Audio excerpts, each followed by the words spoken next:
लोकसभा में ऑपरेशन सिंदूर पर चर्चा के दूसरे दिन कांग्रेस सांसद प्रियंका गांधी ने केंद्रीय गृह मंत्री अमित शाह पर तीखा हमला बोला। उन्होंने पूछा कि पहलगाम में हुए आतंकी हमले के बाद भी अमित शाह ने अपने पद से इस्तीफा क्यों नहीं दिया। प्रियंका ने शाह के उस बयान का भी जवाब दिया जिसमें उन्होंने कहा था कि 2008 के बटला हाउस मुठभेड़ में मारे गए आतंकियों के लिए सोनिया गांधी रोई थीं। प्रियंका ने भावुक अंदाज में अपनी मां का बचाव किया और कहा कि सोनिया गांधी के आंसू तब बहे थे जब उनके पति राजीव गांधी को आतंकियों ने शहीद कर दिया था। उस वक्त वह सिर्फ 46 साल की थीं। प्रियंका ने अपने परिवार के दर्द को भी सदन में बयां किया। उन्होंने कहा कि वह आज 26 परिवारों के दुख को समझ पा रही हैं क्योंकि उन्होंने खुद ऐसा दर्द सहा है। उन्होंने सरकार से सवाल किया कि पहलगाम हमले के बाद क्या सेना प्रमुख, इंटेलिजेंस प्रमुख या गृह मंत्री ने इस्तीफा दिया। उन्होंने तंज कसते हुए कहा कि इस्तीफा तो दूर, सरकार ने इस हमले की जिम्मेदारी तक नहीं ली।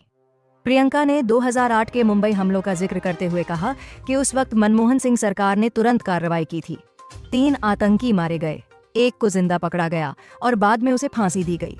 तब महाराष्ट्र के मुख्यमंत्री और देश के गृह मंत्री ने इस्तीफा दे दिया था। लेकिन अब पहलगाम जैसे हमलों के बाद कोई जिम्मेदारी क्यों नहीं लेता।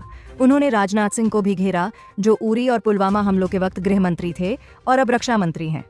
प्रियंका ने अमित शाह पर निशाना साधते हुए कहा कि उनके कार्यकाल में मणिपुर में हिंसा, दिल्ली में दंगे और पहलगाम में हमला हुआ, फिर भी वह गृह मंत्री बने हुए हैं। देश जानना चाहता है कि इस्तीफे क्यों नहीं हो रहे। प्रियंका ने कहा कि पहलगाम हमले के बाद पूरा देश एकजुट होकर खड़ा हुआ और भविष्य में भी ऐसा ही होगा। लेकिन उन्होंने सरकार पर तीखा प्रहार करते हुए कहा कि पहलगाम की बैसरन वैली में मारे गए 26 लोगों में 25 भारतीय थे। सरकार ने उन्हें कोई सुरक्षा नहीं दी, वे पूरी तरह भगवान भरोसे थे। प्रियंका ने चेतावनी दी कि सरकार चाहे जितने ऑपरेशन कर ले, इस सच को छिपा नहीं सकती कि उसने उन लोगों की सुरक्षा में चूक की। उनकी बातों में गुस्सा, दर्द और देश के प्रति चिंता साफ झलक रही थी।